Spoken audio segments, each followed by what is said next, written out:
Good evening. Welcome to the Monday, October 7th, 2019 meeting of the Grafton Planning Board. It's October already. How did that happen? Better keep your eyes open. Yeah. You know. First agenda item, as usual, is public input. If there's anyone here who wishes to bring something to the attention of this board that's not on the agenda for tonight, now would be your opportunity to step up to the podium and say your piece. Seeing none, we'll move on to our action item, which is to review the draft decision that was prepared by staff for special permit 2019-14 at 25 Grafton Common. This is for relief from one element of the sign bylaw. So I did receive comments from Dave today. I didn't send them out. I figured I could just review it. It was all within condition one, basically tenses as far as the word install. So installed to install, and then vice versa the other thing, and then clarifying the end of the sentence, 14 foot, comma, 3 foot by 3 foot pole. What happens is that because of the facade, the pole is basically bracketed to the building, and then the pole provides additional support for the sign. That's what, to make a distinction between what is freestanding versus wall mounted. The structure is basically mounted onto the facade of the Upton Street side to provide a little bit more stability. And that was, I realized when Dave provided a comment that probably did not identify when we say pole what was actually happening to the pole. That's how the commission, the district commission identified how it would be affixed to the building, provide additional support. Yeah, so we reviewed this on the basis of this being what the sign bylaw calls a projecting sign. Correct. Which is normally affixed to the side of the building and project out from the building. In this case here, it's actually mounted on a pole, but the pole itself is, I believe, is secured to the building. Right. And so for all practical purposes, we continue to treat this as a projecting sign, even though it's technically mounted on a pole. Well, but the pole was part of the wall now. Yes. Once it gets screwed into the wall. Yes, that's. And I'm not disputing what our decision is. I'm just. I'd be happy if we just get busy and do this. No. I do have a few minor things I noticed that is mostly like typographical kind of stuff. Yeah. Go ahead. Finding number 9, Grafton Inn is 1 N instead of 2. And not capitalized. Yes. Okay. And then Next. in that same finding rear of the rear, that's a little bit harder to understand to me.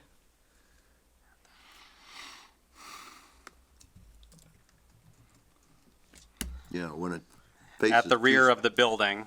So that's how it reads now. Yep. And then finding number 11, it was last sentence, number out streets.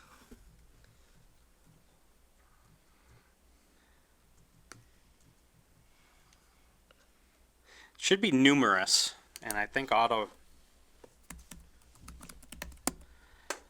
Numerous. Whoop. Come on. Numerous. Thumbs. And then the last one I had was finding 15, increasing square footage of existing, and then there's no further words to expand on that.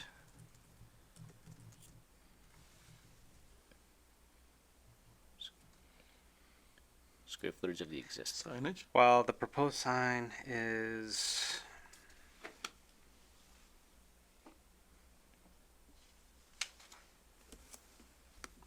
Know what? This is a carryover. I think it was. This came from a model decision. I don't think I changed this finding for former or for more experienced board members. This was last the Upton Street Auto Shop where we increased the size Yes. of that non-conforming sign, and I think I started doing some work and did not. So while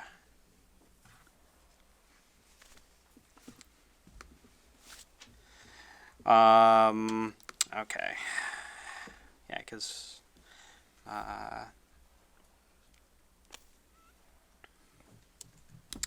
so basically, my first thought is the sign will not be detrimental to public safety because I sort of want to say something like it's rather modest in size. It is not internally lit, and is of composition and material that is similar to other signs within the historic district. Make it sound number one.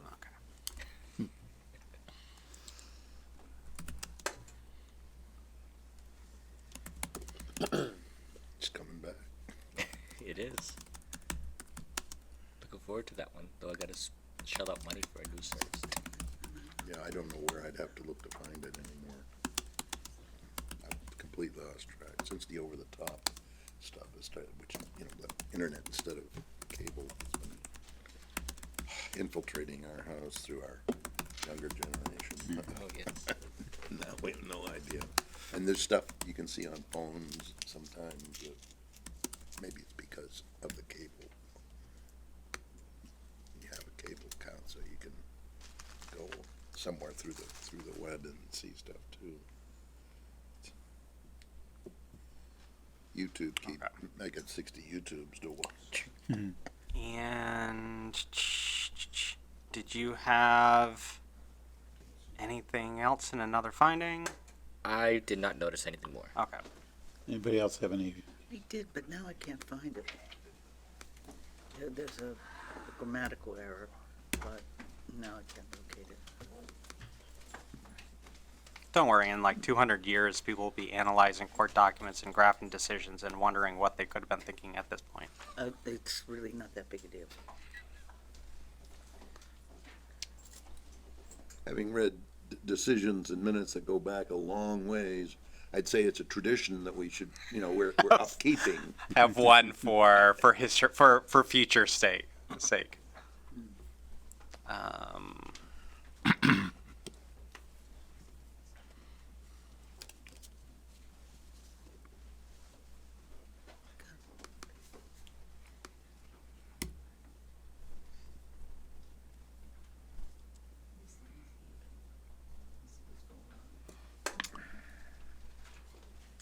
Any other suggested changes? Going once?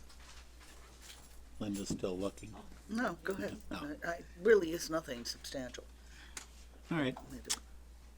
That, if there are no other suggested changes, a motion would be in order. I move that we accept this decision as written. We're making the Yeah. decision. You want to make the motion? I move that we approve the decision as written with the modifications discussed just now. Second. All right, moved and seconded that the special permit be approved with all the findings and conditions as drafted with the changes noted during this discussion. Is that an accurate characterization of the motion? It is. Discussion of the motion. Hearing none, all in favor? Aye. Opposed? Declare the motion carried unanimously.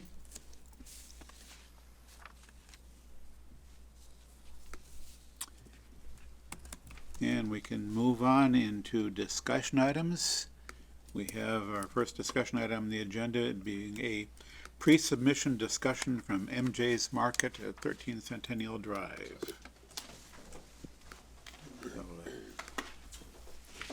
Hi.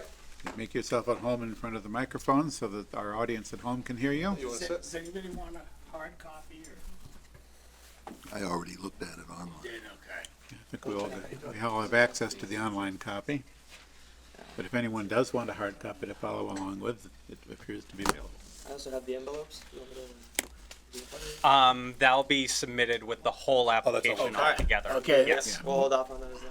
Yep, that's not necessary for this particular discussion. Better to be prepared, right? That's right. So hi everyone, thanks for taking the time to meet with us. My name is Heath Gaffney. I'm the CEO and one of the co-founders of MJ's Market. And we're here just to give you an overview of kind of what we have going on over at 13 Centennial Drive, is where we anticipate opening our facility. And I guess this is just a brief introduction to your team to say hi. So hi, I'm Heath. Nice to meet you. I grew up in Lowell, Massachusetts, Nashua native now. I'm an entrepreneur at heart. This is my third startup company. Currently involved in the security business, which is nice. So rest assured, and I do a lot in law enforcement. So our security will be second to none. Rest assured, not just from security cameras, but RFID tracking and things of that nature. So we have a very secure facility. I'm on a couple boards myself that I serve to charities. I'm on the New Hampshire Business Industrial Development Authority for the town of Nashua, and I'm also on board member for a couple charities, 50 Legs Charity, which they help kids and veterans obtain prosthetic legs. They actually do the whole purchase for them. It's kind of cool. And Jaden's Angel, that helps kids that are in trouble. So the families that are in trouble will pay bills, hospital bills, and car rentals, things of that nature. That's a little about myself. Brian? Yeah, I'm Brian Foley, and I just want to say thanks to Joe and the board, and just the whole town in general, for your progressive way of moving through this. We've been, Heath and I, battling this, and with our council for a couple years now, and I just appreciate the transparency and, following your own bylaws that's been going on. Joe and everybody's been great. You'll see a little bit of the timeline and what we've done so far. We've met a couple of you at the outreach already. We are very motivated to be in this town. This is ground zero for us. We now have status on the CCC website with respect to our 3 submittals for retail, cultivate, and process. And that is as of today. And I sent a link to Joe if anybody's interested. But I am a engineering manager. I've been working for basically the Department of Defense my entire adult career. I manage large teams of engineers, and my specialty is driving efficiency and personnel management and compliance, basically. So that's what I'm bringing to this, and I'm turning over to John for our legal team. Alright, I'm with Smith, Costello, and Crawford. We've been in the cannabis space since medical was initially rolled out here in Massachusetts. We have a little over 24 clients in the space now. A little bit about me: I'm just graduated law school last year. I've sat for my bar exam, awaiting results now. We've been with MJ's Market for more than a year's time now. You guys are really getting a great group here. They work hard. They want to do it the right way. There's no shortcuts. They know that they're trying to do it by the book, and they want to have a great business. And as Heath and Brian said, they both have backgrounds that, when you bring it to this space, can be major benefits. So we appreciate Grafton's process as well. 351 cities and towns in Massachusetts, 351 different ways to do this. Your process has been one of the smoother ones, so we appreciate that, and happy to answer any sort of regulation questions, state requirements, anything of that nature. So. Yeah, it has been pleasant from a lot of the towns that we talked to how it's a straightforward, thorough process. It's very nice to see, because we're kind of at that same mentality and mindset, so it really is a great fit for us all.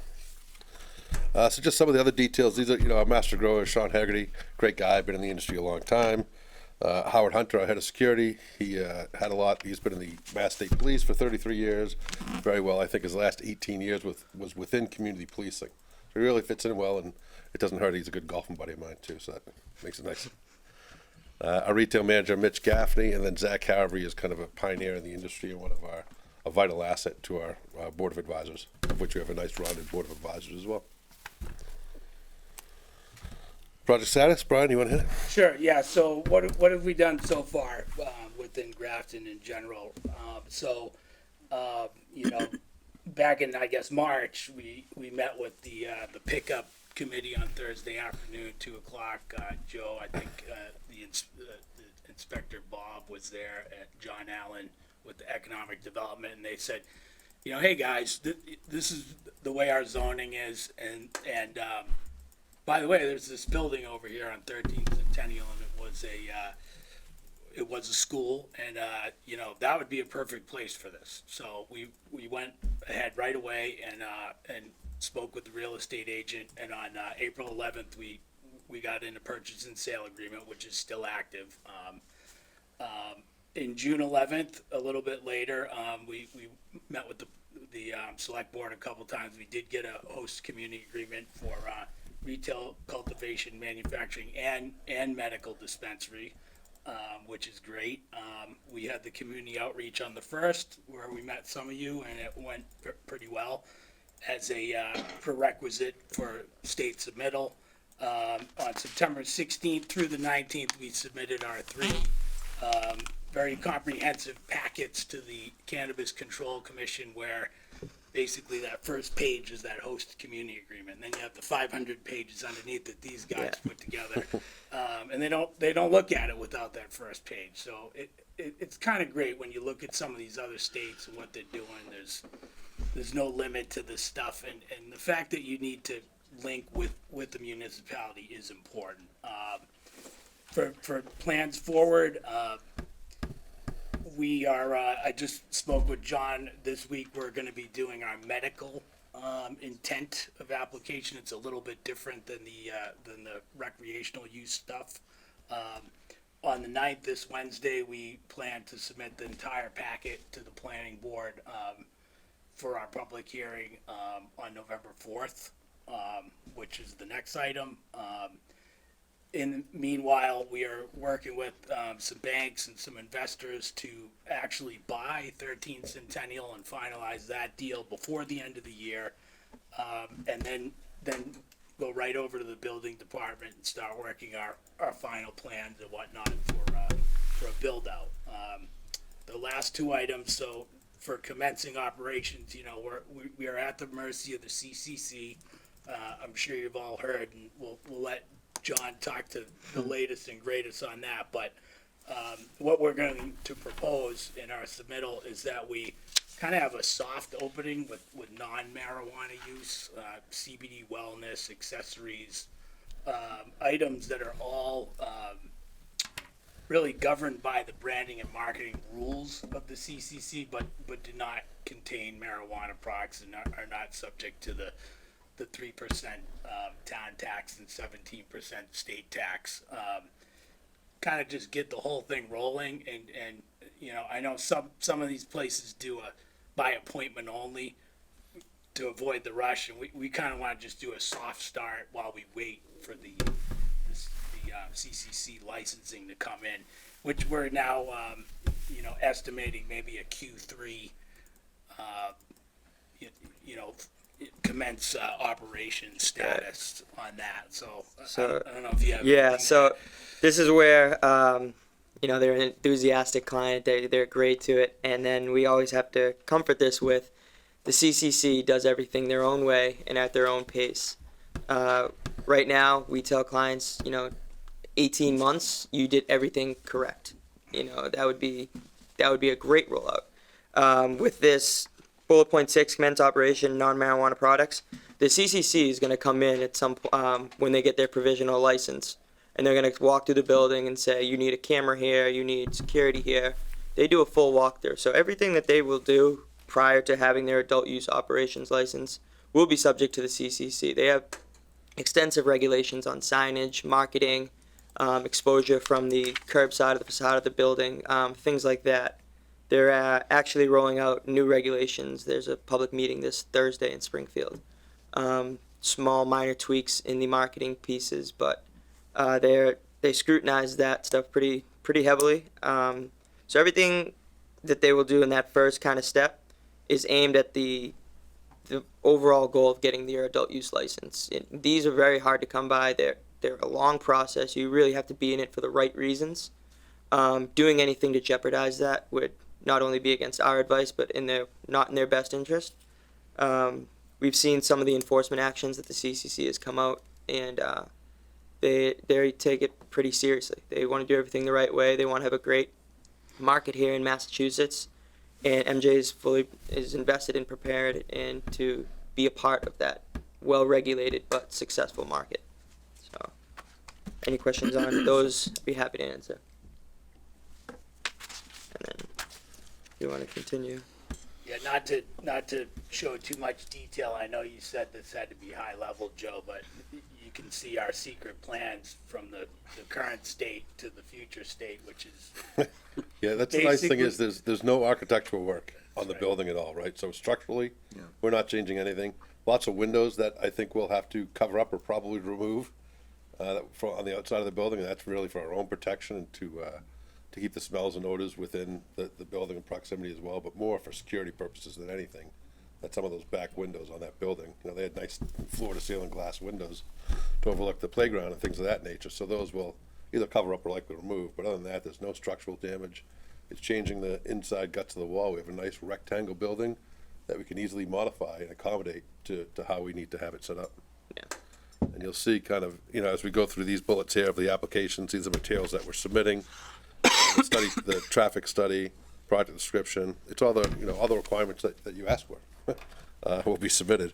And then if you go to the next page, you'll see the inside of the building is the overlay of what we're changing, which is not much. Most of the changes will be on the back side of things in the cultivation and product manufacturing, where those great big windows are. But we'll be, again, be removing those windows, taking those windows out, and having the retail all up front in the front space. It's nice with the fencing. We'll have secured fencing in the back for our employee parking and things of that nature in case they're leaving. You know, during the winter months or darker times of the evening, so we'll have a nice fenced-in off area in the back. So it's a very well-suited building where, yeah, I mean, everything fits perfectly as that kind of shows, I guess. I don't know if there's anything you want to add to that, Brian. Building's 15,000 square feet. Can you go back one, John? Sorry. In front, the retail, I think we estimate that to be about 2,500 square feet roughly. And in back, the cultivation, product manufacturing, there'll probably be roughly, I guess, 10,000 square feet. And then again, you can see the offices and shipping and receiving. it's the corporate headquarters. Yeah, So this is the, you're allowed 3 retails, and we're still pursuing 2 more in the state. We haven't, locked down any other municipality. It's just us and Grafton at this point. We just want to get it going. One step at a time, right? Exactly. time. We're yeah, looking some and people bite talking. off a lot in Things- this business. We find. yeah. It's definitely a slow moving train, right? But we're excited that this will, again, it's, fortunes of opportunity or signs of opportunity that this building really suits us well for our corporate headquarters. There's space out back as we proceed forward, but looking at it just from what our requirements are and what we need is this building fits us perfectly. So it was nice that, and then we said, oh, we need to raise more money, and then the bank got involved. So everything's going together very, very well. Yeah. Yeah, just an observation here is that this is an interesting situation where you have an existing building that you can move into it. Yeah. Where the potential challenge there is that the configuration of the building may not be suitable for the operation, in which case, building's nice, but if you have to completely reconfigure it. Yeah, And absolutely. here, That's- it sounds like the basic configuration of the building is suitable. Yeah. There's essentially some details Yeah, that have to be yeah. attended to. There were lots of components to it, right? The building is a perfect fit, and originally we always just kind of, the way the business plan was written was to lease the properties, but we're fortunate with our group of investors who went and said, we're going to buy a building, and it's another $2 million, and they were all in favor to proceed forward. And then now getting banks involved is pretty exciting. This is kind of, it's all new territory, all of the above, right? So even banks getting involved is a pretty interesting thing. Yeah, the advantage of building from the ground up is you can design the building to be exactly what you need. But if you're lucky, you find a building that's already works for you with Yeah. some relatively minor modifications. As well built as this one too. This is a pretty sturdy building. I'm sure when we have our hearing that we'll have a good bit of discussion about some of the things you'll be doing in there, like odor control and. Absolutely. Look forward to it. All of that, but we don't, not Yeah. tonight, probably. Yeah, we do have, we have answers to hopefully all of them. Sure. There is, I mean, those are big concerns, right? And there are things you have to consider and put into place that we plan to kind of keep everything, recycle everything within site itself, so to speak. Yeah. And it's a special permit / site plan approval, I guess officially with the application, but our site plan side of things is the die's cast. I've got, 14 pages of prints from 2004 with the drainage easements and, all that huge rigmarole that we don't have to deal with. I mean, we're basically all internal. The one thing we might add one day is a ISO container outside with some extraction equipment that we don't want to have in the building. That's all, up to all the codes and whatnot. That's kind of what they're doing now. It's an outbuilding, but that would be it. All of the parking and drainage and the services are great. All city services in there. So we'll be, submitting waiver for a reduced site plan, if you will, and focusing on really just the internal changes in the building for our submittal. So, we're putting a truck on the outside of it that has gas in it.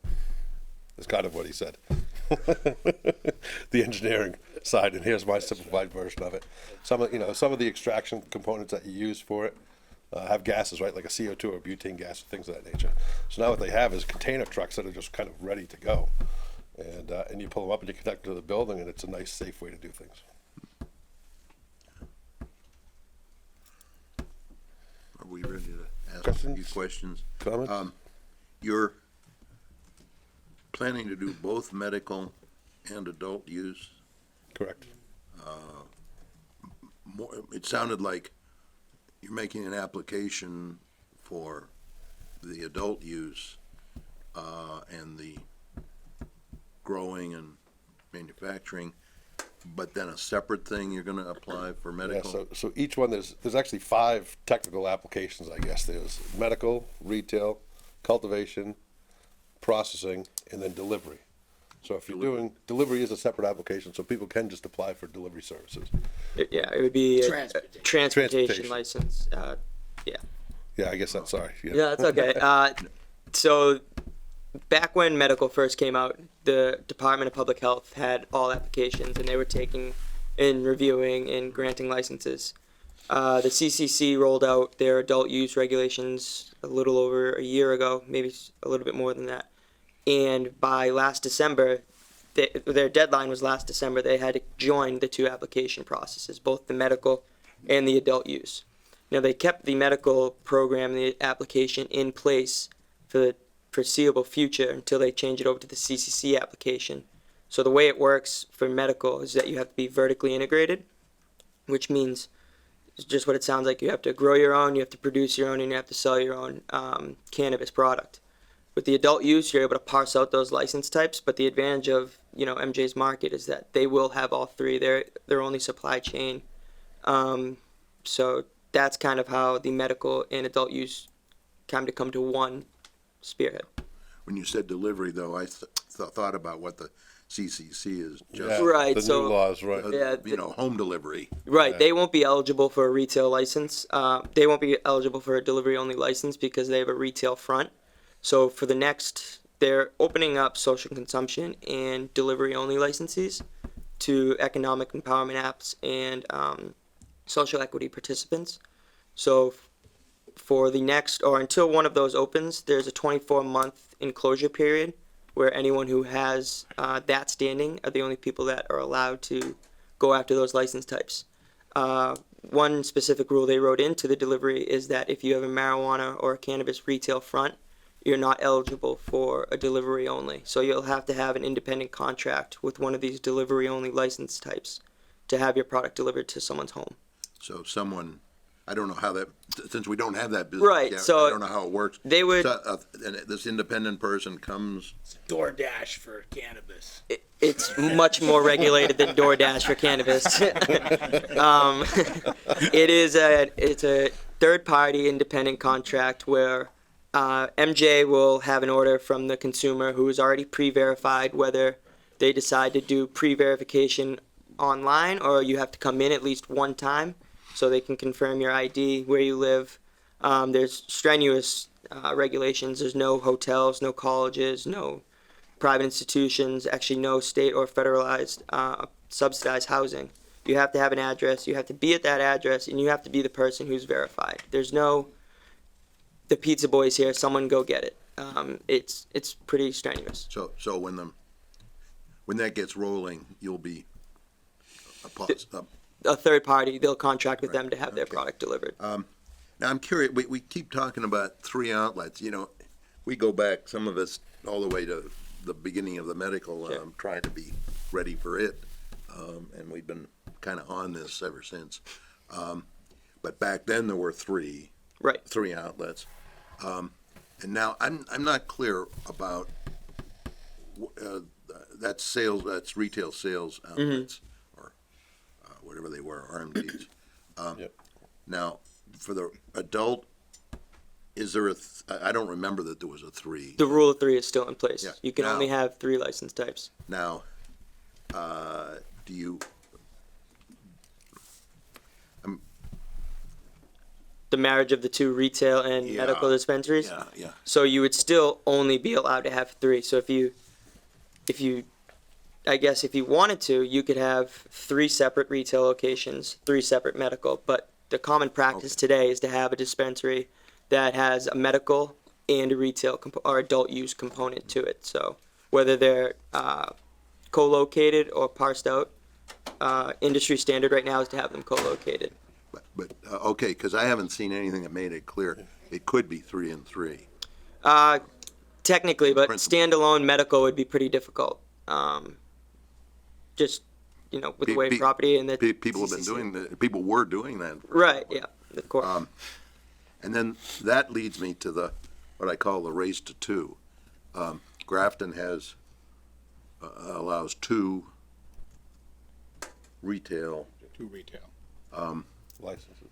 licenses, and I think that we have at least 3 candidates actively talking at this point, and who knows how many more will come along.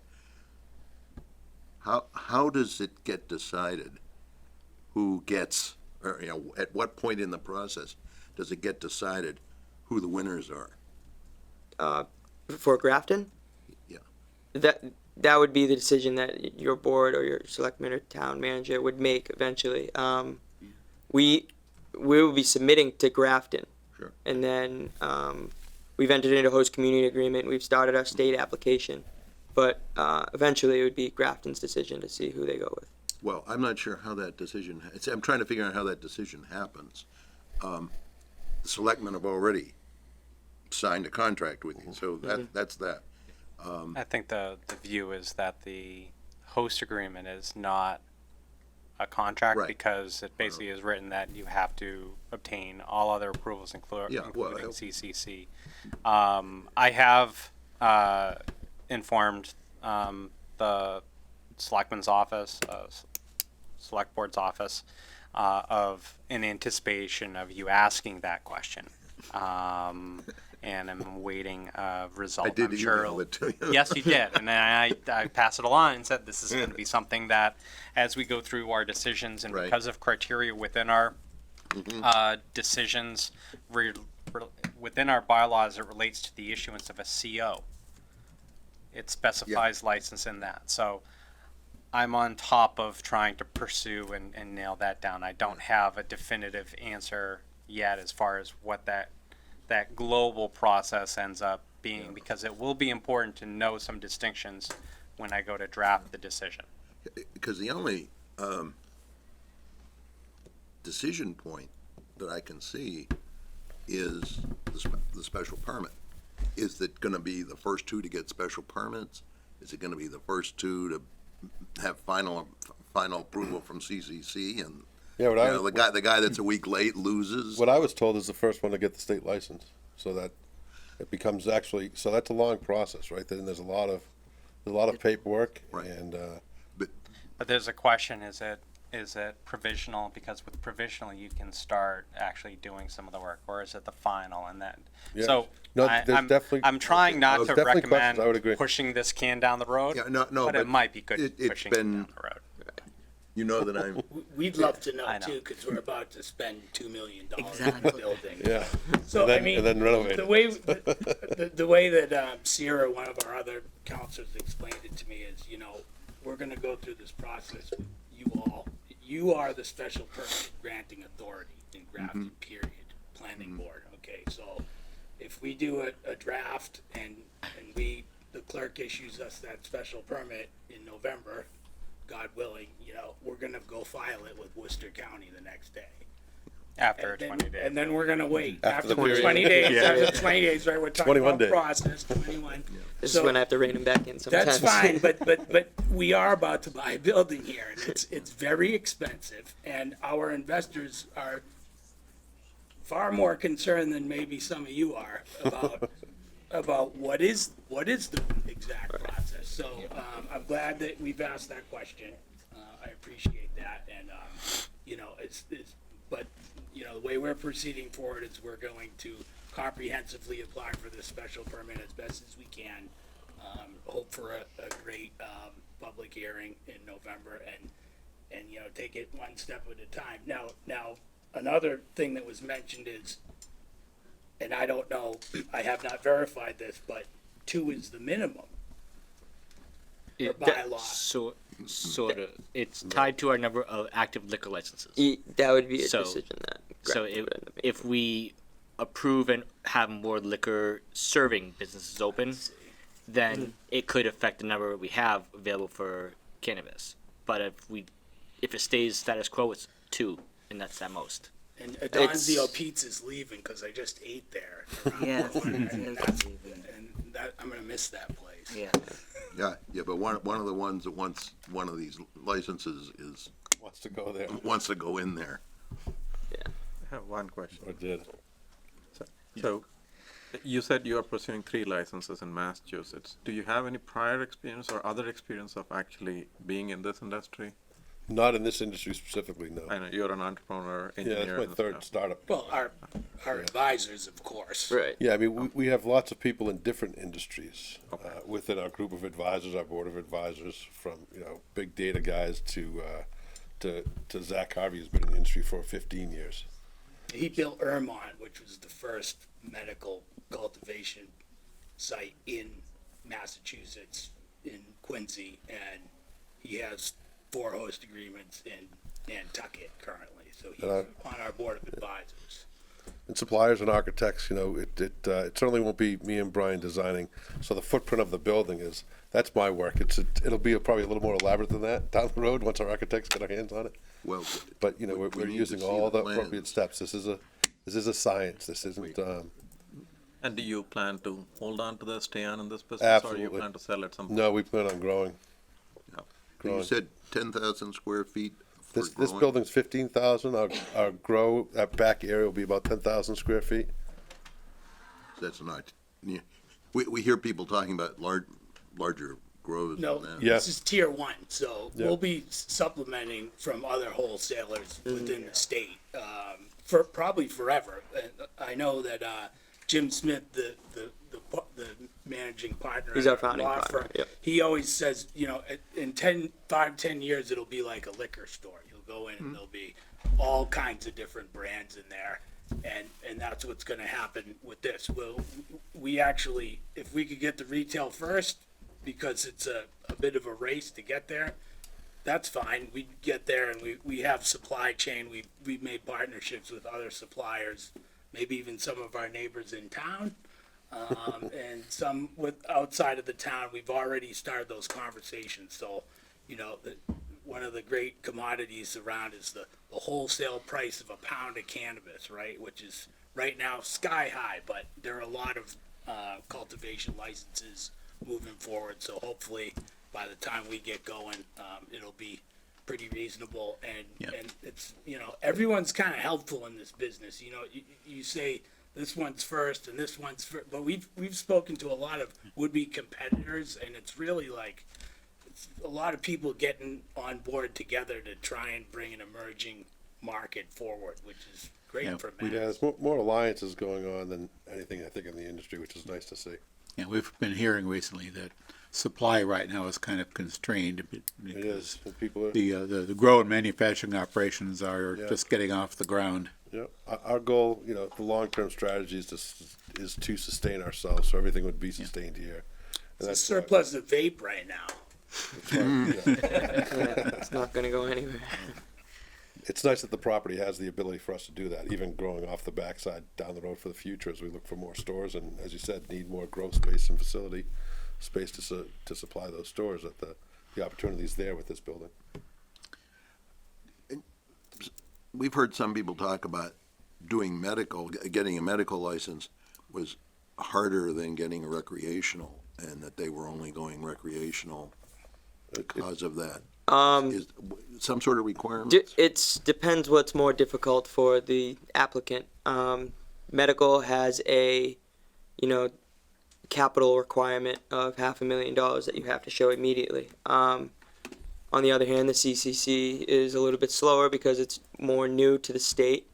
So there's been some difficult roads people have taken, and people have been tied up with property for over a year, just paying rent, waiting to get a license because you have to have full control of property. So it's arguably both are hard. I guess it would depend case by case, which is more difficult. But it's not been easy. You really have to be committed to be here in this space to push forward. The draft had a, $500,000 in the bank minimum required for the adult use, which, as John mentioned, they took that out. So you don't need. But Heath and I have always operated to the tune of, if we don't have that in the bank, then what are we doing here? Yeah. Okay? It's- So I just handed him the statement by the by that proves we meet the minimum requirements Yeah. for medical. So, you need a war chest. Yeah, You it's do. very capital patience. intensive. It's very difficult to kind of get off the ground right now. Just at the rate everything is moving, you really have to sustain yourself. And if you're setting up a business and it takes you 18 months to make your first sale, to cut your ribbons, it's really hard to have 18 months worth of rent and overhead and things of that nature. It's quite the road. And hopefully that, I know you guys have been at this a long time too, grafting the town, and you've had a lot of guys in here and talking. We were one of the last guys to come in and probably the fastest moving, right? Furthest to get to where we're at today. So hopefully that shows a little bit about our dedication and commitment to the community as well to get things rolling. I guess that this will be our first permit under the new, under the adult use zoning that we put in. Yes, that seems likely at this point. Well, That's a Joe, they haven't made a submission yet, but they have November 4th. Wednesday. The deadline for meeting the November 4th is application being submitted on Wednesday. That's This right, correct. This So Wednesday, yeah. I've already been communicating with their traffic consultant as far as the scope of traffic study, gone over the submission requirements, things that are going to be needed for plans, narrative waivers, and all that stuff. So, that's when they started. They said, Joe's sort of high level, and I said, well, we can't get into specifics because we haven't opened a public hearing yet. So, we have been communicating for the last 2.5, almost 3 weeks in preparation for this filing. So you're pretty confident that, unless some problem shows up, that we will be having a hearing on the 4th. Oh, I never commit until I see the application. We almost have. Show me the plans. Once the paperwork has arrived here and has been determined to be sufficiently Right. complete. The reason Then we why can schedule. Wednesday's the deadline is then I have 3 days to review for completeness and send off the legal ad. This is for the 4th of November. Now, remind me, what is the conflict? Will you be here? I am not here on the 4th of November. So, one of the things, and that's why we have associate members as well. Yes. Dave, the chair, is not going to be here, and I, like before I had mentioned, I anticipated 2 public hearings for this. One where we're presenting things, and the second where if there's any sort of revisions, any additional documents, any responses to peer reviews, get then submitted and reviewed by the board prior to closing the hearing. Massachusetts has the Mullen rule. Basically, if a board member does not participate in one public hearing, they can review the tape testimony that was submitted, provide an affidavit saying that they've reviewed it and they can participate. So I'm really not too worried about that, but it is something just, I would have told you at the counter anyways, just to anticipate as part of the process. So if we have a second meeting, the soonest it can be is the 25th. Correct. So just one question for medical, do you get prescriptions, like are they e-prescriptions for medical use? So you have to get what is a medical card in Massachusetts. So you have to have your initial consult, that you have to, your symptoms, however it might be, there's a list of them. Once they prescribe you for medical, they'll give you a card. You have to pay the fee to have it, and then the annual fee, and then you'll present that at the dispensary that carries medical cannabis. My understanding is that it would be illegal to write a prescription as such for medical, but you get the equivalent of essentially it's the equivalent of a prescription, because it's still illegal at the federal level. Okay, and then the dispensing person, do they have any certifications? Yes, extensive. So everyone will have to do the responsible vendor training program. That's under the CCC regulations. They'll also have to be registered agents at the state level. So everyone that goes through and will be a future employee of MJ, they'll have a background check, they'll have a query, they'll have there's 5 different forms, they'll have fingerprints, then they'll do 8 hours of training, and then for each job function, they're going to have an RFD card that says John Capano can be in the cultivation site. So if I'm a cultivation employee and I'm not also a retail employee, then I'm not allowed to enter the retail site. It's very much so job specific. Very controlled. Very. Very I'd controlled. argue it's one of the most regulated industries to ever hit. You get actually points with the CCC for going above and beyond in certain areas, and employee training is something very important to us. So you asked about certifications of the medical folks. We're going to have them take the basics, but then modules, effects of marijuana on the human body and things like this. So the medical thing will be segregated from the main retail. It'll be its own consultation area, its own order fulfillment area. Although everything is basically tested to the same high level, you can have higher concentrations in the edibles, and you're not subject to the sin tax that you would be on the recreational side. So it's the only thing in the world where medical could actually be cheaper than over the counter. But everything is at that. If we build a batch of edibles, they go in bonded storage. Samples go out to the test lab, and we don't sell anything until we get that report back that says this is a low enough dosage with no bad stuff in it to be sold. So we don't have any of these issues that you hear about. We'll also, for medical, we'll have a separate area. For medical, we'll have actually 2 offices on the side, so if they want to sit with the concierge and in private and have discussions, we may look to open an hour early for some folks for medical that suffer from anxiety and want to come in and not, deal with a lot of people in the areas, right? That's kind of a popular thing that it's used for. So if we can help those medical customers when we get there, we'd look to do that. Thank you. Any other questions from the board? Thank you, gentlemen, for taking the time to very come in much and for having discuss this with us. We look forward to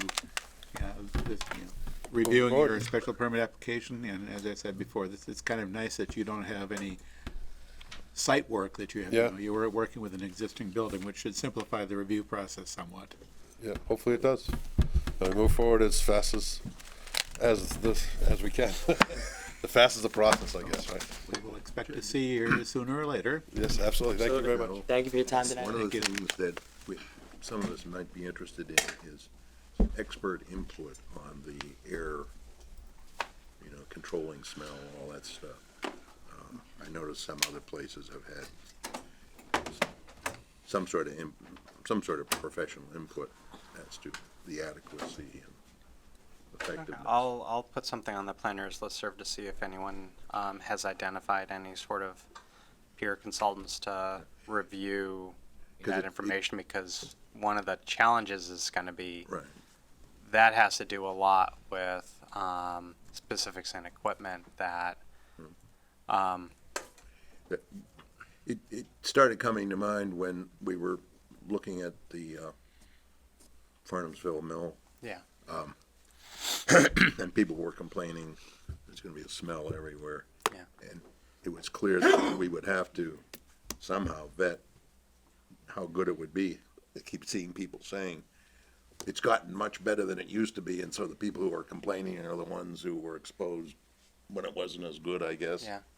And that'll be an area, particularly if they wanna move along. Well, also, I mean, Expedite. some of that stuff, it's so hard to then identify if they haven't done the industrial design for all the air circulation and all those things that time is special permit.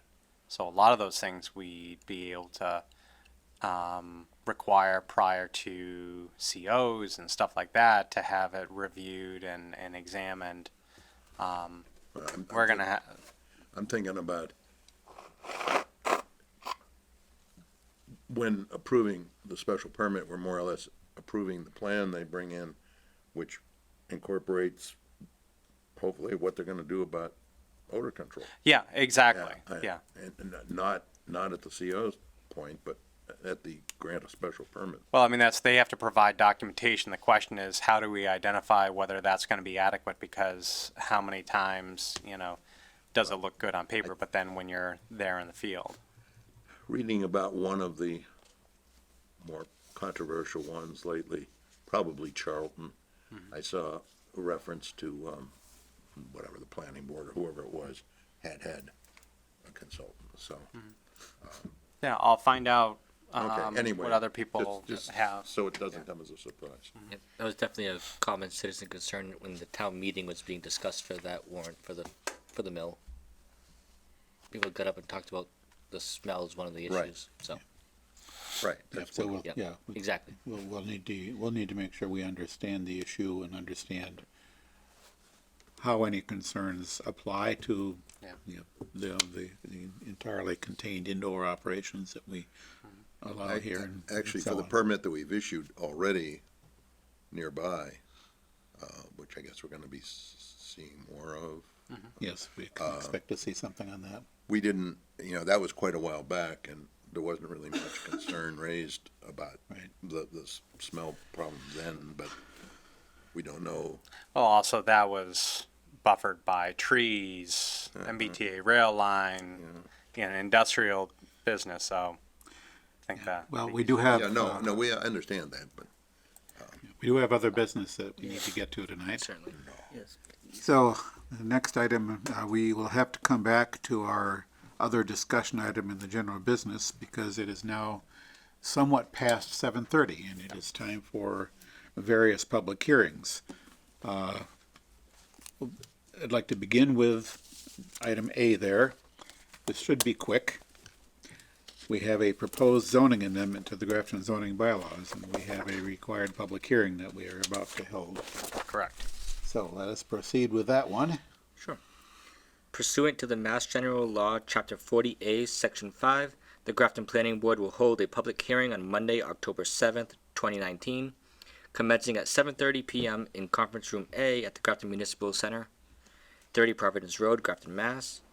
The purpose of the public hearing is to provide interested parties the opportunity to comment on a proposed amendment to the Grafton zoning bylaw, which has been submitted to the 2019 Fall Annual Town Meeting warrant and is pursuant to Article 35 of the May 13th, 2019 Annual Town Meeting warrant, replacing Board of Selectmen wherever those words appear with the words Select Board. A complete copy of the text of the proposed amendments to the Grafton zoning bylaw is on file with the town clerk and the planning board office in the Grafton Municipal Center and is available for inspection during normal business hours. Individuals requiring special accommodations at the public hearing should contact the planning board office at 508-839-5335, extension 1120. And that legal notice is about 5 times as long as the actual warrant article. And the warrant article has a major spelling error. Town zoning bylaw. I didn't write it. Oh, but does that make it ineffective? No, because it should be corrected in the warrant. Yeah. But it is fun. Zero. So- Values of fun. So as David said, I don't think we really need to elaborate on the legal notice. No. But somebody should point out that that's misspelled. Yes. Sort of fun spelling. Should I describe it more? Yeah, my only question on this was I recall that we did amend the warrant from May on the floor saying that we can make any modifications to the charter or bylaws as appropriate. Zoning is different. Zoning requires 2/3. That was 50, Okay. a simple majority. All right, that solves that. Yeah, no, they have to, we have to have votes to change the warrant, change the Yeah. charter. Then, after town meeting does that, gets sent off to Boston. And Boston, I think the legislature has to actually approve the charter change Anyway, before it's official. If that's my. I think I remember that correctly, don't I? I'm not quite sure about the procedure for this type of charter. In general, a charter change has to be approved first by town meeting and then by the voters. At an- Oh, the in an voters, election. and then, This particular form, this is, and I don't remember precisely the term I've used, but I've heard used, but it's been argued, as I understand it, that changes of an editorial nature that are not substantive don't have to go through the entire formal process, but I'm not entirely clear on that. I think this is substance, I think. But in any case, with respect to these zoning bylaws, that whatever happens or doesn't happen with the charter, this particular warrant article is about changing these words in the zoning bylaws. Correct. Be cute if you got the others and not this one. Well. We will have to separately amend the subdivision rules and regulations as well. Well, we have a lot Yes. of work to do in We there. have, we add that to the list of things we need, that need doing in the subdivision regs. I don't know, why do we mention the selectmen in our rules? Off the top of my head, I don't Oh, know. We but- do, we just accept Well, this. We're able to change the subdivision ones without town meeting, correct? Correct, but it is a Okay. public hearing. It's Yeah. what? Yeah. I was just asking if we were able to change those without town meeting, the subdivision rules. Oh, yes. Yep. We don't have to have anybody approve it, just us. The subdivision Majority of a rules- quorum, I believe. Yeah. It's one of the rare, two of us could change the rules. Yes, the subdivision rules and regulations do use the term Board of Selectmen, so Okay. at some Alright. point we will want to revise those, but that's outside the scope of this public hearing, Certainly. which is for the sole purpose of Be- the zoning bylaw amendment. I'm wondering if there's anybody here to speak to us. Is there about this. anybody here who would like to speak about, on the subject of amending the zoning bylaw to change the term Board of Selectmen to Select Board? Hearing none, is there any comment from the Oh, board? yeah, of course. I'm a traditionalist. I'm gonna have to vote against it because I don't like it. And I know it won't make any difference. Well, I don't, maybe I, So in addition to this public hearing, when we close this public hearing, we have a draft planning board report on the warrant article, which we will have to discuss. So, I move that we close the public hearing. Second. moved and seconded that this public hearing be closed. Any discussion on the motion? Hearing none, all in favor? Aye. Opposed? Declare motion carried unanimously. We now have, I suppose technically two items. One, does the board vote to recommend passage or oppose passage of the warrant article? And then what the board has to approve the draft planning board report. So I already guessed there would be no public comment, so we don't have to worry about that, capturing public comment. So now it really just becomes a question, does the planning board vote unanimously to recommend, 4-1 to recommend, or not to recommend? Okay. Acceptance of the article. and you could also have 3-2. We could. I'm guessing the only thing we'll have is 4-1. So I, Yes. Make it so. I'll make the motion under that the board accepts. that the board The recommends. board recommends the the warrant article as written. Second. Moved and seconded that the board recommend acceptance of Article 22. Discussion on the motion. Hearing none. All those in favor? Aye. Opposed? Declare the motion carried by a vote of 4 in favor and 1 against. I think you need voice vote. Roll call. Mrs. Roll call. Hassinger. Aye. Mr. Prabhu. Robbins, aye. Mr. Hassinger. Nay. Mr. Aye. Wood, aye. I don't care what they call themselves. The roll call has been recorded. Okay. I will make the change and submit. Yes. Okay. And now, the report. Other than changing the report to reflect the outcome of the vote, a motion would be in order to approve the report as drafted with the change noted. So moved. Second. Moved and seconded. Any discussion on the motion? Any other changes to suggest to the report? Hearing none. All those in favor? Aye. Aye. Opposed? Yeah, whether I should, let's say present.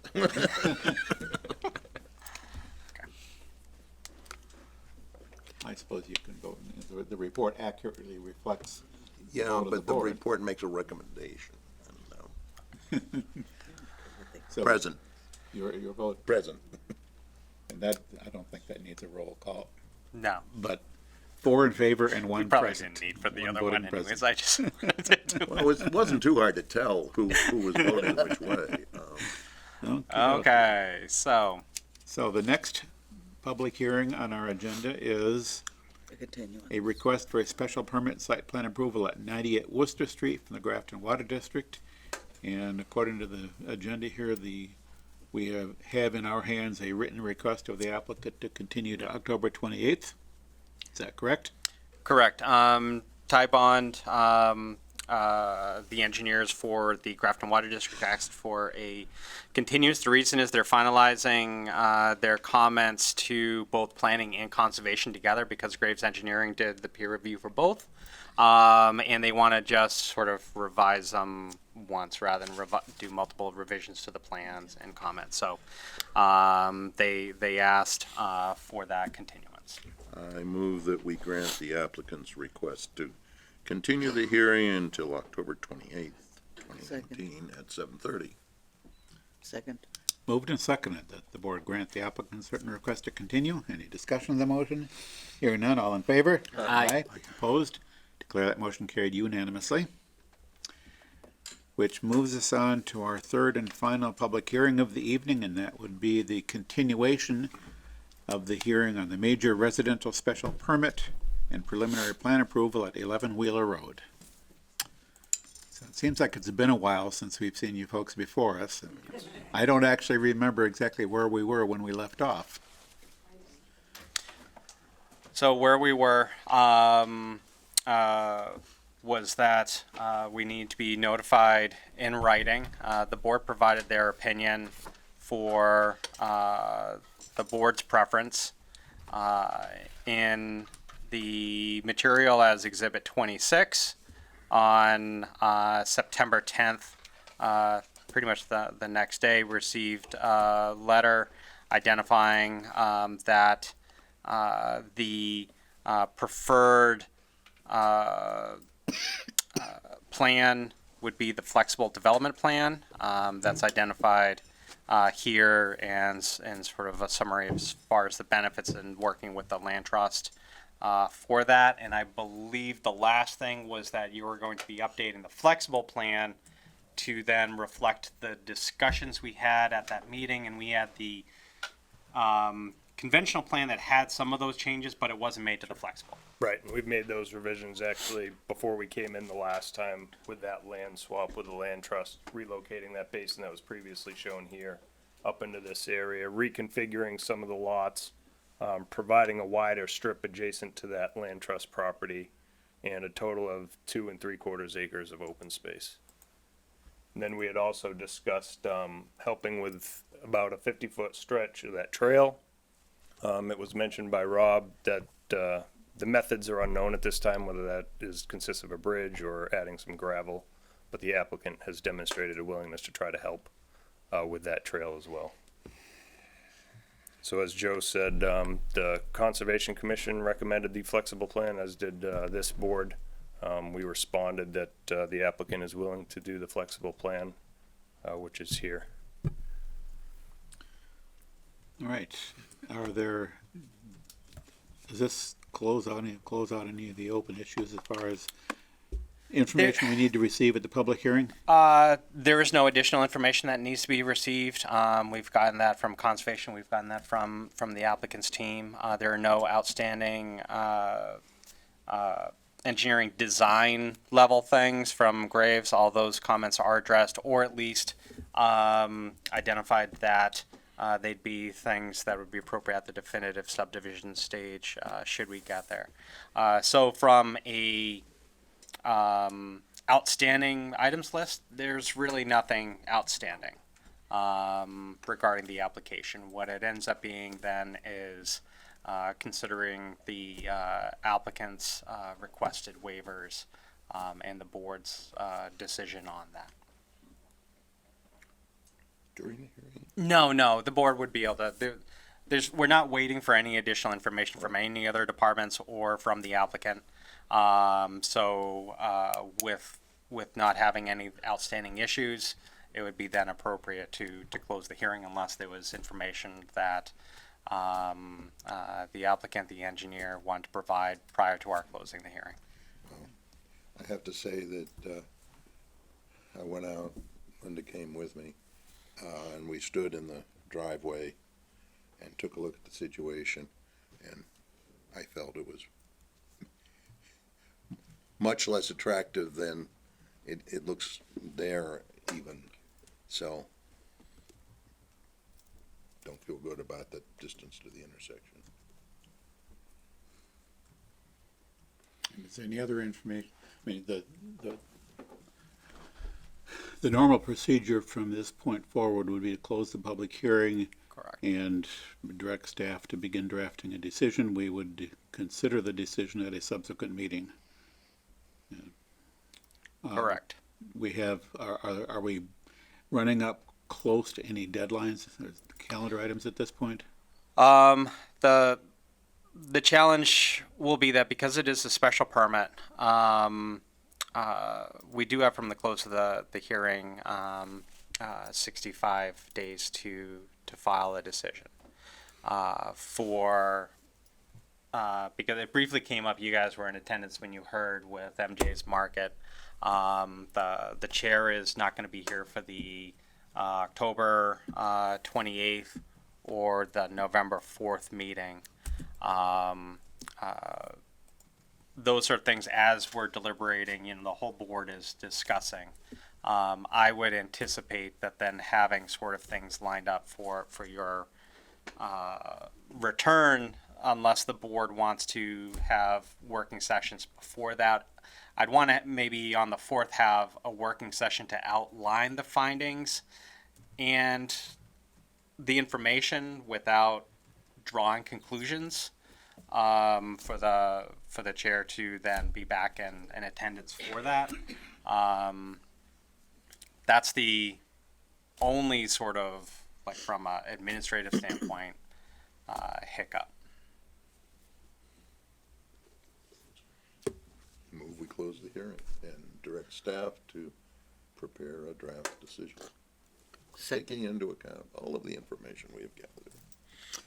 Okey-dokey, moved and seconded that the public hearing be closed and staff be directed to draft a decision based on all the information that we received during the course of the public hearing.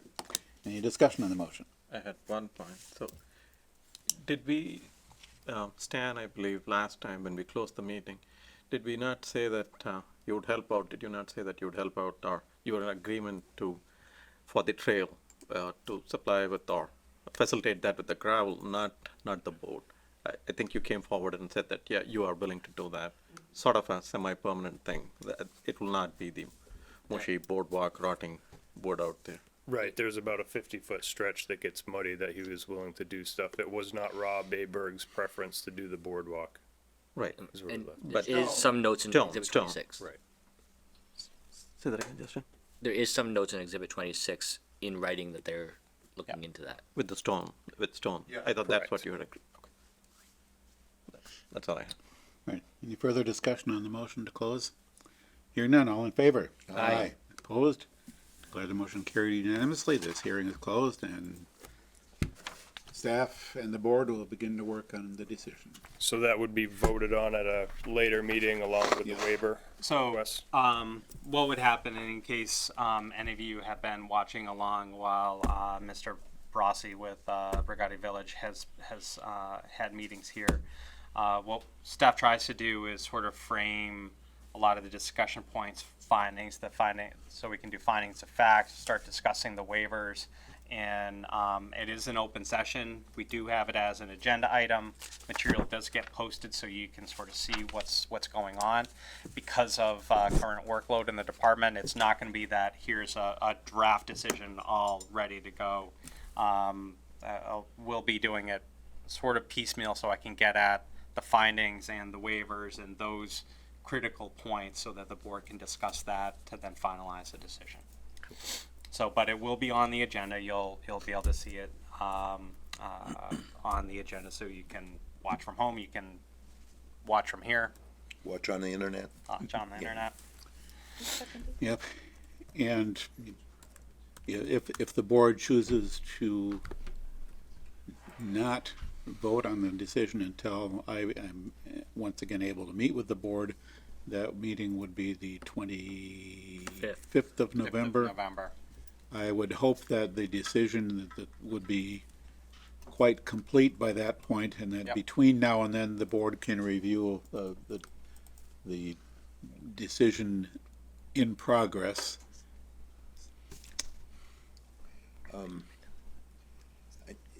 I don't remember whether we actually did it yet on the other one. Voting on parts of it, like vote on the waivers, and then from there, work on more of the decision. The board sometimes, depending on the complexities of the application, has decided to do that or delay until they see sort of how then conditions also come in. Getting a flavor of the board helps, because then I can sort of identify what direction I'm going towards. But sometimes, the board wants to see a little bit more. Sometimes it's a little bit more straightforward, so. And in some cases at least, if the board should want to approve a waiver, the board would like to have some findings that support that. Correct. So that kind of depends. It The can thing influence. is you have a potential fatal waiver issue here, and there's an awful lot of work to be done if that might not be helpful if that doesn't go, knowing where that's going. Yep.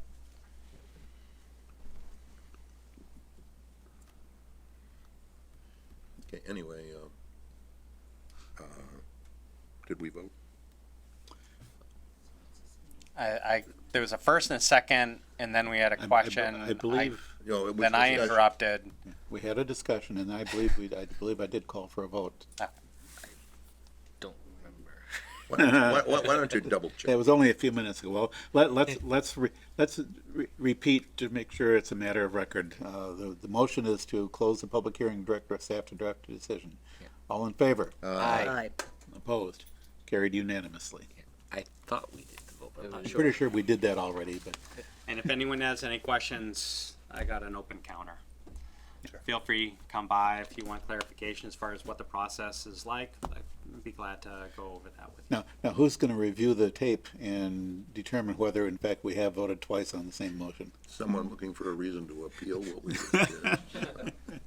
Thank you. Somehow I don't think a duplicate vote on a motion, in this particular case at least, is any kind of a flaw, much less a fatal flaw. If we already voted, then there was no motion to support Right, the there second was- vote, and there the was no motion on second- the second floor. vo- Second vote was moot.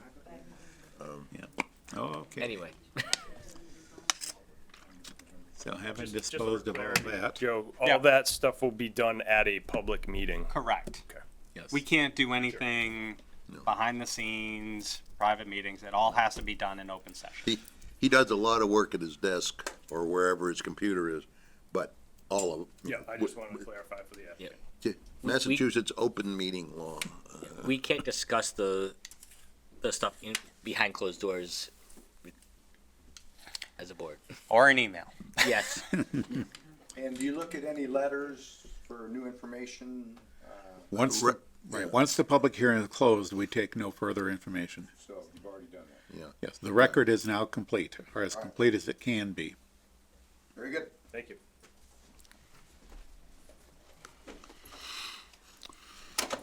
So we have, well, that's it for public hearings. Back to three And B. we have discussion item 3B, which I would expect to take a certain amount of time. If the board would like, we can dispose of the other items that may be fairly brief and then devote the remainder of the time to the discussion item 3B. We have no bills to be circulated. There was There one. was, you missed, you were late. There are sufficient signatures on the bills, so that's not a problem. We do have the minutes of a previous meeting to review. The minutes of August 26th, and I will say that for what it's worth, that I looked through them and did not see, nothing caught my eye that needed any kind of a correction. But that's just me. Agreed on my end. So if no one has any additions or corrections to the minutes, a motion to approve the minutes of August 26th would be in order. So moved. Second. Moved and seconded that the minutes of August 26th be approved as drafted. Any discussion? Hearing none, all in favor? Aye. Opposed? Declare that motion carried unanimously. Do we have anything by way of a staff report? In correspondences, just want to draw your attention to a couple things. One, I had received an email from DHCD basically saying in my last unit request, they did not approve any units for being added onto our SHI. That was quite surprising since we had a number of units that received COs. So what you see in the packet is one, getting some of those units back on, but then also finding out once they sent me an updated SHI that then, an SHI is subsidized housing inventory, that then they were missing 3 units that we had submitted a couple years ago. So that paperwork. The important thing to note, and maybe I thought I included the full sheet. It actually brings our SHI up to 5.29. We are no longer at 5.1. Ooh. May not sound like much, but these are on developments that have already been in the pipeline, approved and constructed. Doesn't reflect. Hopefully pretty soon the ZBA will be coming to some sort of resolution on Prentice. That will add some additional units. And then as we start with some of our other projects, I'm pretty confident that if it doesn't happen this year, it will absolutely happen next year. That will be housing certified, meaning that for producing a certain amount of housing within a 12 months period, we can either get a year or 2 years sort of reprieve from 40Bs. Doesn't mean we can't accept applications, but if there's one we don't like, we can say, no, we're good for a 2-year period. And it's showing also the state that we are making progress. I will email out to you. I have a spreadsheet that, and I'm just going to pull it up very quickly just to show you. What I try to do is keep track of where we are, not only currently, but then also where we are in the future. I have this as a PDF, so I'll send it out because this is very hard to read on screens. Okay. But it identifies things that are under construction, things that were approved, things that are in permitting, but then also things that are on the horizon, such as the state hospital land, Afonso off of Westboro Road, Fisherville, both north and south, And it is not out of the realm of possibility that we can be up over 10 and even 12% within a couple years. Pine Street, trying to work to finalize that RFP for the end of the month to get out on the street. Gene Burnett with Fisherville, remember that A&R we did, separating off the south side of his land that's on the same side of Main Street as Fisherville Park, Mill Villages Park. He has a developer that he's partnering with and is looking at setting up a meeting with me to talk about pre-submission material and also even coming in front of the board to talk about those things. So the south side, that may end up happening a little sooner. I believe I mentioned that reviewing some draft conceptual plans for mixed-use development for Afonso off of Westboro Road, in line with that bylaw, trying to get some design things ironed out. So we are making definitely some forward progress on that front, moving projects along. And this spreadsheet at least is something that I update quarterly, because the Board of Selectmen office always wants to know where are we with some of these projects. So I'll pass that on so you know where we are as well. And any news on someone helping you out in the office? We've finished interviews for the conservation admin position. Yeah. I have a draft offer into the selectman's office for them to approve, so I can pass that offer to someone for then Leah's position. Leah is now the conservation agent / planner. She's still doing her admin roles because she was elevated into that position. So this will allow for us to fill that position. That will free up time. Between the two of us, we're going to be both working on the open space plan. David trying to get that reviewed essentially over the next couple weeks to a month for when you get back. There's a lot of projects because of staffing, complicated projects that require a lot of work on decisions, and also some projects that have come up that unfortunately, because of resources in our office, we end up being pretty much some of the most flexible people as far as stormwater. We just helped finalize the annual report for MS4 stormwater permit, which was due September 30th. So hopefully the person accepts. We're very excited. They bring a lot of experience and energy into the position. They're going to also be tasked with doing some of the stuff to support us with stormwater and affordable housing as well. Take some of that stuff off. And as everyone knows who watches social media, everyone already has their eye on the FY21 budget.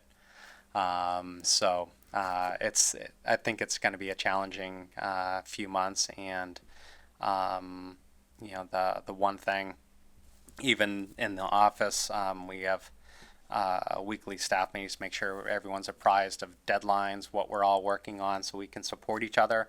It's going to be very important as we move forward over the next 6 to 9 months with some of these projects. So, other things in the staff, John Allen, Economic Development, will be taking the lead of this once we get some phase 1 environmental information from the consultant. End of the month, we're meeting with Mass Development. We were awarded that grant to study the reuse of the DPW. That meeting with them is with the consultant and Mass Development is set up for the end of the month, October 25th. We'll be also working on a timeline to then start that process. Also, at the end of the month, John's been pulling together a sort of like a business forum at Tufts. We're inviting in some speakers as far as tax increment financing, myself, Joe McManus with Tufts, and someone from Mass Office of Business Development to talk about industrial development, economic development within the area, and so that we can highlight Grafton. So we're still focused on economic development. For I know it's not even Halloween, but we are planning for the Shop Grafton campaign. So we're kicking off that initiative as far as pulling together things for businesses. Also on a staff level, working with the Affordable Housing Trust. There's a property at 60 Depot Street that is finalizing the tax title process, and I'm gathering information to work with the trust to have that either transferred or purchased by the trust for the outstanding taxes to then auction off and develop as an affordable unit. This is, if anyone's noticed the abandoned property off the bridge by Depot Street, that's the one that we're looking at doing. The one in South Grafton? Yes, correct. On the left, right, on the right after you going. Yep. And let's see. That's about it. Once we get past this month, we actually are going to have to start doing some of our work for May. Again, if you pay attention to social media or select board meetings. No, wait, the charter's gotta be officially changed. DBA, select board. Affordable housing is, of course, a interest, and I have been contacted that that inclusionary zoning is specifically a provision that select board wants to be able to see for May town meeting. Inclusionary zoning is basically a requirement within zoning that for any certain amount of market rate units that are built, you have to include a affordable. We have those provisions in village mixed use. We have it in now in the residential multifamily. We have it in the 40R. It just is an option right now for a density bonus within our subdivision rules and regs. There is interest in trying to have a broader. Are they thinking of all the regular residential zones? Single family zones? Yes. Yep. Or at least saying we need something, and I identified that the planning board will be the ones. That's a change that, from some time back. Yes. Yeah. You couldn't get anyone Well- to even mention the idea. And that's where I developed a inclusionary zoning bylaw when I was in Wayland, and one of the challenges is how you strike that density. If you have it, and also whether or not there's escape valves, because if you don't allow some sort of, say, offsite providing of that unit, say buying 60 Depot Street, and retaining that as affordable, and if you don't have a mechanism where someone can, say, provide a donation to Affordable Housing Trust, what you end up doing is having a lot of X minus 1. If X is the number of units that trigger inclusionary, subtract 1, and you get a lot of, in Wayland, 7-unit developments because that 8th one triggered the affordable. So there's a lot of work to be done looking at things, because the building community is always changing what costs are, and that can be fluid sometimes, especially with now some of the energy savings things that come in through green communities, where that math of subsidizing that affordable unit comes in. There's a lot of things that we'd have to discuss. Yeah, so this is one of the things. It's easy for the select board to say we want to do it, but they're gonna kick the ball, put the ball into our court to actually try to find a way to make it happen. Well, So I've maybe always we'll said, manage, I've always that said case. Yep. that And- we are like NASA. We are the rocket scientists. Yeah. Kennedy has said, we want you on the moon, and we have to figure out how to do it. Yeah. Although we are elected, so we can come up with a totally different Is- decision, is and we there- can go to Mars instead. Yeah, and and I think we are the people who should be working this out and nailing down the details and finding a way to make it work here in Grafton. I'd like to see the communique, regarding this matter, if I may. I think it was said actually at a, Well, wasn't it you said know, at the board there was selectmen meeting? one or two said at the board of selectmen meetings that I remember. I also know there was that and a bunch of other topics that came up at the goals meeting they had, where they like including bike paths and trails and master plan. a master plan that they were talking about bringing, We'll do the master trying to plan bring next us week, right? all Yeah, into, next, yeah. trying to bring I us don't all see into a why meeting we with should them put that jointly. off. We've been putting it off for too long already. And then also, You may have been. lastly, over the fall, we'll also, the board may recall, we had an intern doing some research for Mills and Mill Overlay District. That is something that back over the summer we identified. We can't come up with anything for the fall. May is going to be here before you know it. So just want to, just give you an idea that that is also one of those conceptual things. Bob and I are talking about some other changes. We really want to add additional uses for the parking standards. We find that we sort of are within parking. We have only a set of uses, and sometimes the interpretation where they fall in without having a escape valve, i.e. by special permit, we can determine what use it is, or the building inspector can do something.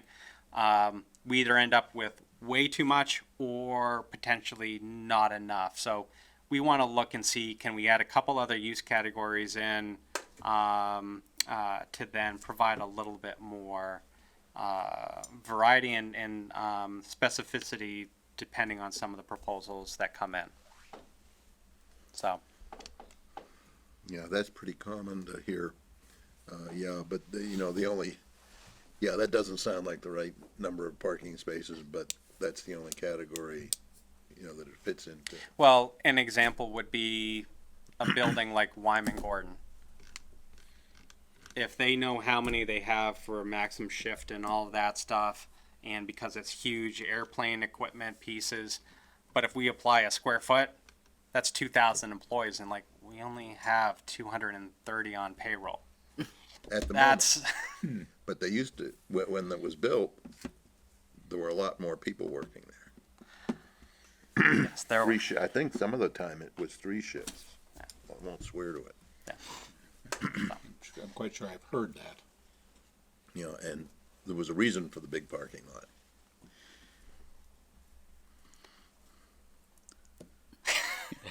Okay, that's all I got.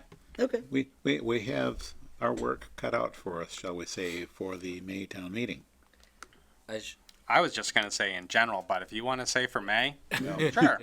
Yeah, Well, that's a subset of.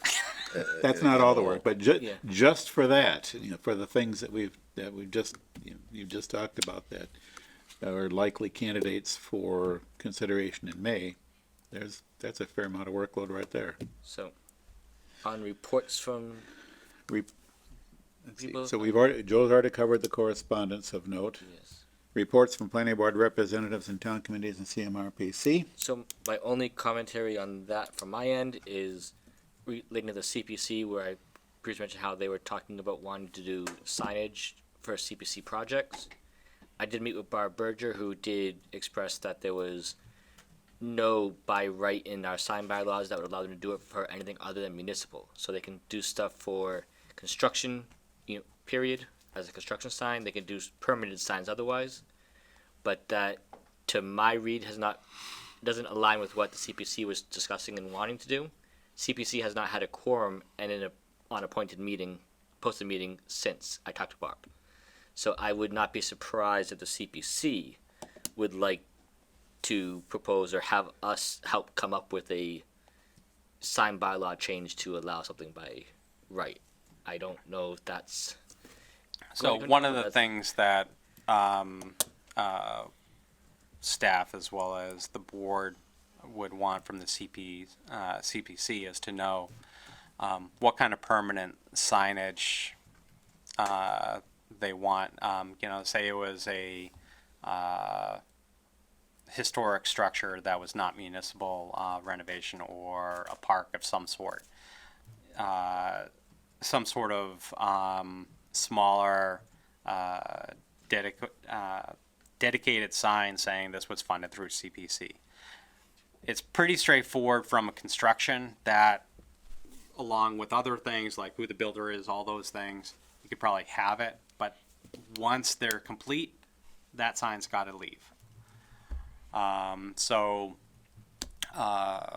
hadn't had a chance to talk with you, Justin. I want to talk to Joanne Duncan just about relaying to the CPC. If they're able to frame what they'd like, then maybe we can arrange for a meeting with either one or two meeting members from that and with the planning board just to sort of discuss.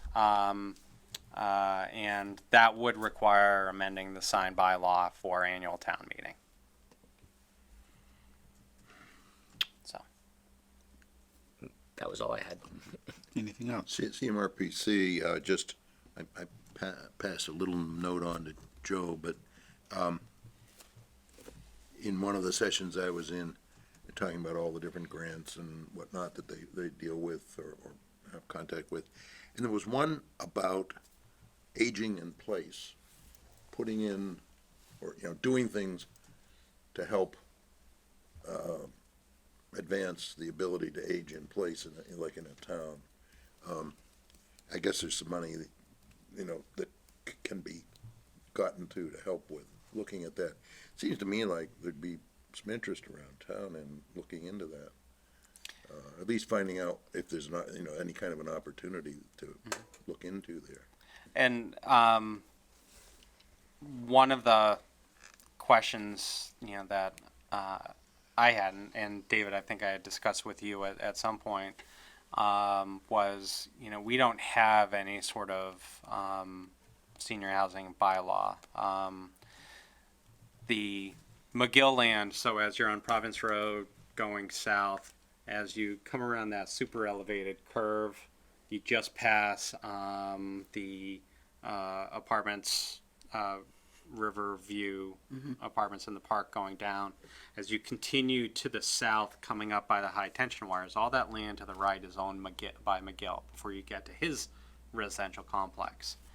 That's zoned partly multifamily residential and partly community business.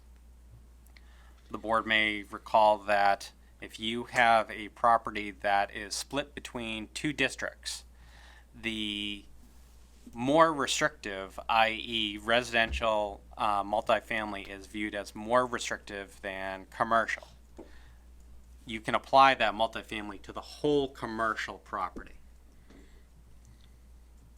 The bylaw specifically identifies the order, so it goes A, as far as most restrictive to least, agricultural, R40, R20, RMF, neighborhood business, CB, office light industrial, as far as most restrictive to least restrictive.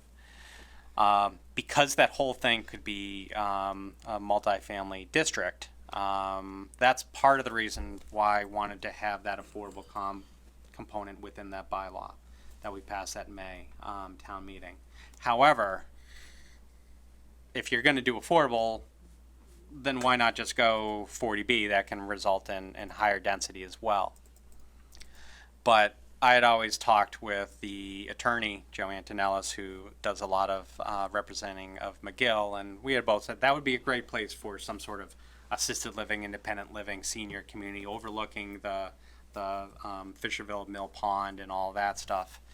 And I've started to collect some data from other towns as far as looking at what's in their bylaws, and that would be something that might work as far as some sort of like nicer development, provide options for seniors, which our affordable housing plan identifies that we need, and then have it as something that can allow for some of those aging in place things that you talk about as well. I think that they are also, though, besides just housing, which is, I suppose, the starting point, but just things, a wider range of things, and just It addresses like pedestrian accommodations, That public buildings, a lot of those things as well. Yeah. So. Anything else? I have nothing to report on the Open Space Committee because we haven't met in quite a while, and Right. Joe mentioned a few minutes ago that I'm the bottleneck on that part. there is still some work being done it's still on in CMRPC's ball court. They've given us a draft. I'm having, because Leah hadn't been involved, I'm asking her to review it because in some ways I need a outside eye on it to say, okay, what's missing here? She had worked on the Mendon Open Space Plan when she was conservation assistant over there. Because Maria was the primary staff person that was leading it here, want to get her thoughts as far as like what we can change. So it's somewhere close to being complete. Yeah. So whenever the time comes, the committee will meet to review that and Correct. carry the work forward from there. So, anything else? Before a master plan. Well, I keep suggesting how to, never mind. Just an amusing little thought.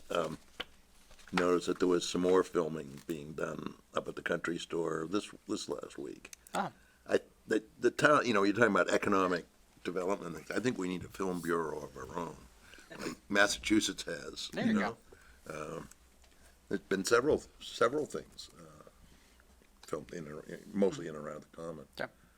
There was a car ad.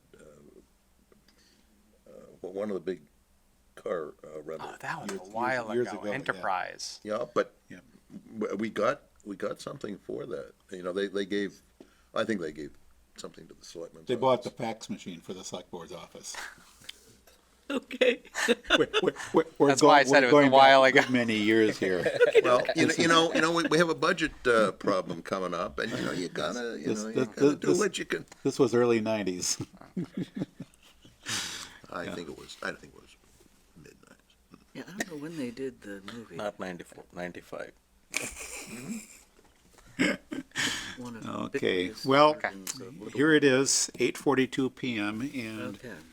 we have One more. one significant item left on our agenda. And So- so why don't we get to that? Yeah, I'll dive right in. I started, and it's primarily in the areas that are highlighted yellow. This one should be highlighted yellow. Within the decision, but I did not get as far as I wanted. And one of the things before we leave tonight, that I want to ask the board as far as either next week or the week of town meeting to see if we can identify a separate night to get together for this specifically. A lot of it ends up being detail still in the findings as far as measuring the loop to the furthest part, identifying density, the area, quantifying public inputs, and then going through, and I'm trying to pull out the facts of the geotechnical report. I did want to make sure that the board was aware, and let me just switch to get it. Where is it?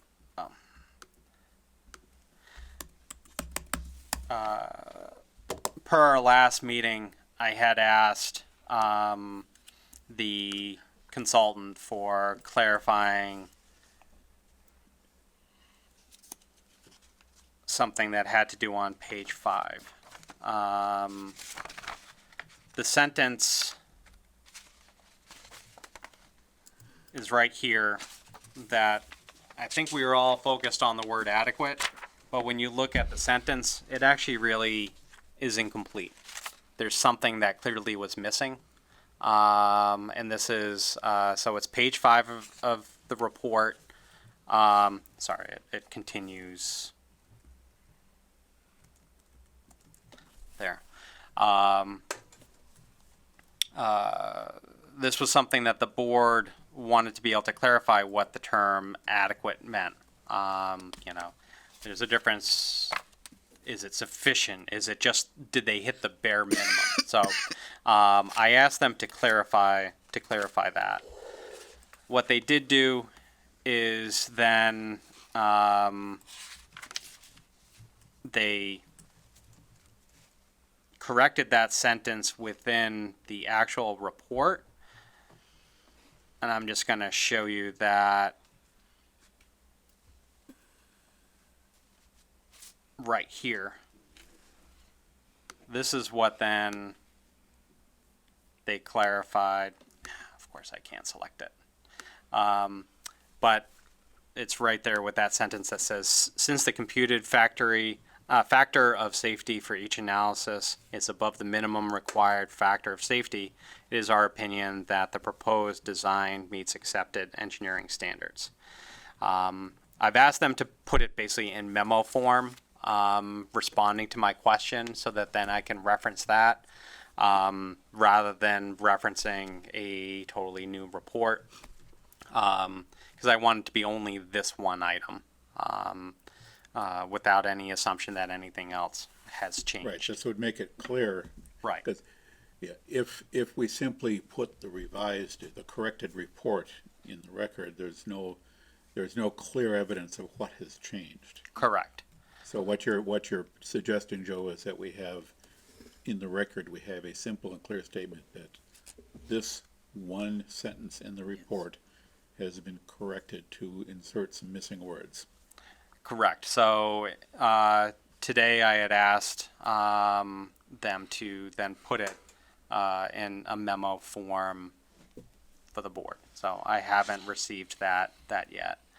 I'm still working through those other items, and hence why, you know, just sort of would like the board to identify if there's something we can identify before the 28th meeting to then hopefully take care of then the rest of the findings and waivers.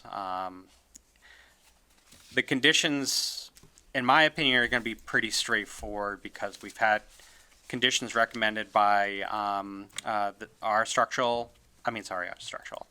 geotechnical, as well as the geotechnical for the applicant, which were basically reinforced. A lot of the others end up being just like they would for a subdivision as far as construction inspections. The more specific conditions would have to do about really that construction of the drainage per the geotechnical. But I was really hoping to get further along over this past week than I was able to. And primarily the items that you may have seen in your emailed versions were the ones that ended up changing from the last meeting. And also just trying to get a better understanding as I draft things, where that whole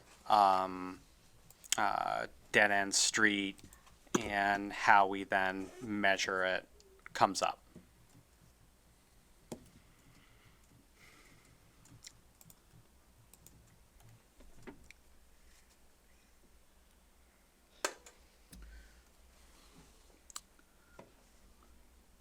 So what does that mean? Is that a deviation?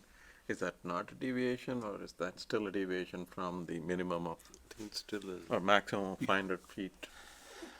So subdivision rules since 1977 have had the maximum length of dead-end street at 500 feet. I'm trying to find, should I be looking at this? That's the same thing as what's here on the screen. Well, Your but, reference is different. it's not working for me. I have findings starting on page 7 of 15. And first of all, I go Oh, through just F5, please- 6, 7, 8, 5 please- again. Please, yeah, I mean, that's where I'm adding in findings in the middle. I'm not Yeah. renumbering. But you're highlighting 5, and neither of the 5s here seem to be the one that you have.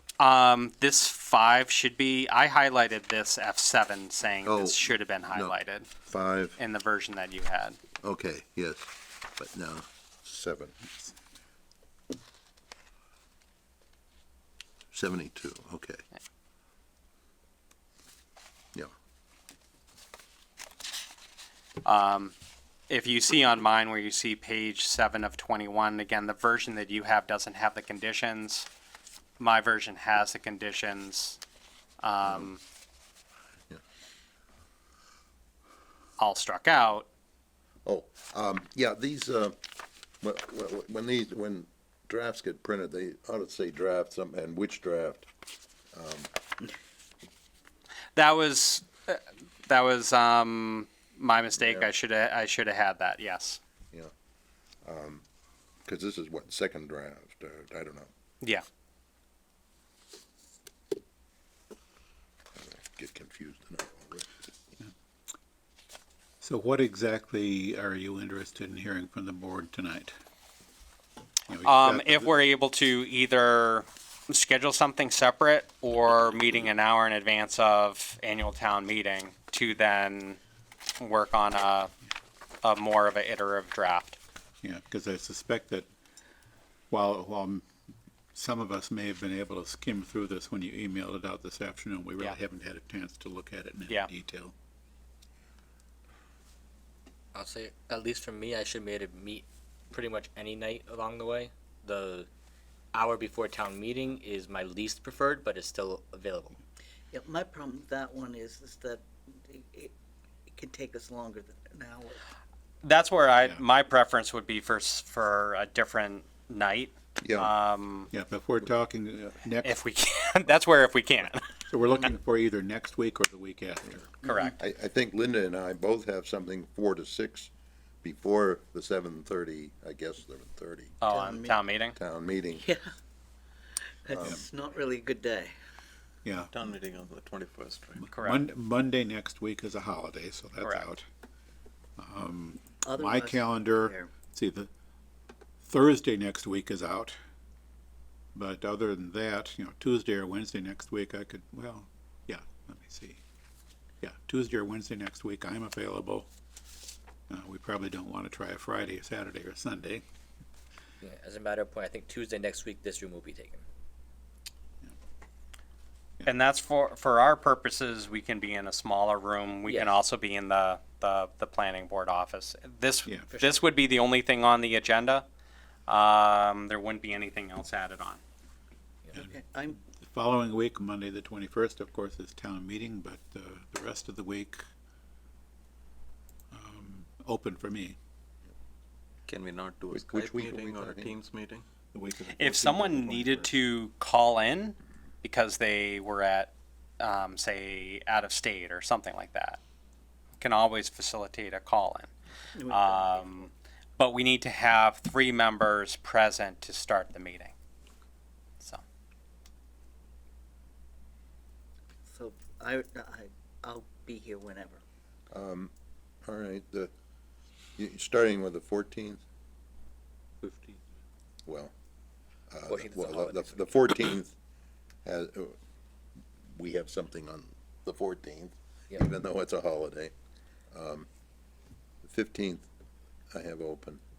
The 16th, I have to be in Worcester, and I want to be here for the community outreach. But I have to be in CMNPO at 4 o'clock, so that Wednesday's not looking too hopeful. The following Monday is, we've Town talked meeting. about. The Tuesday there, I'm okay for. The Wednesday, Thursday, Friday are all okay as far as I'm concerned.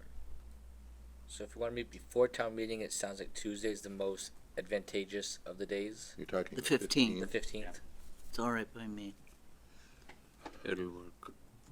You know, we should be getting overtime for this. Really? Yeah, I mean, I think there is a 1.5 multiplier. there should be.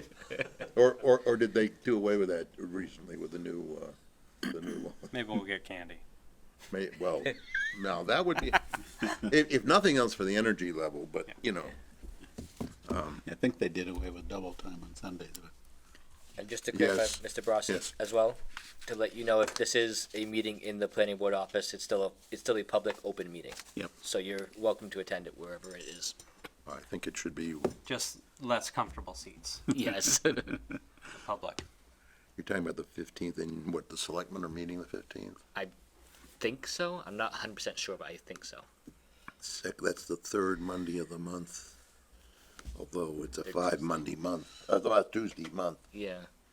Then I don't think they have a meeting tomorrow night. Don't know. Anyway,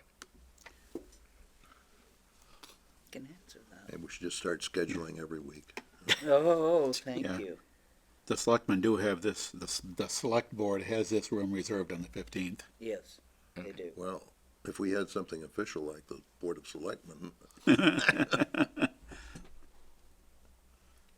Not going down easy.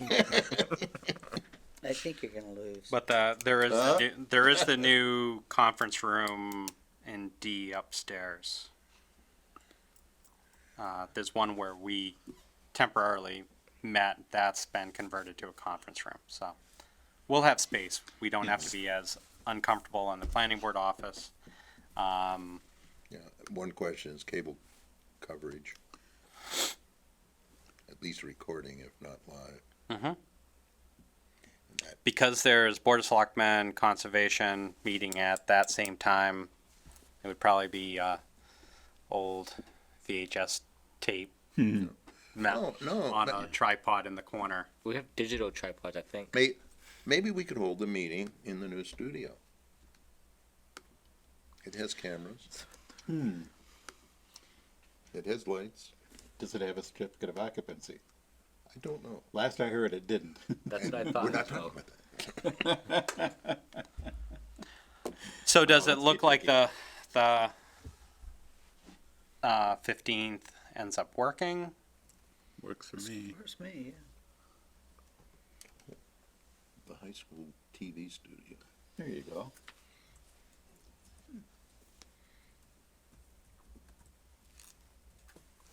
Is it the 15th? 15th at Seven. 7:30.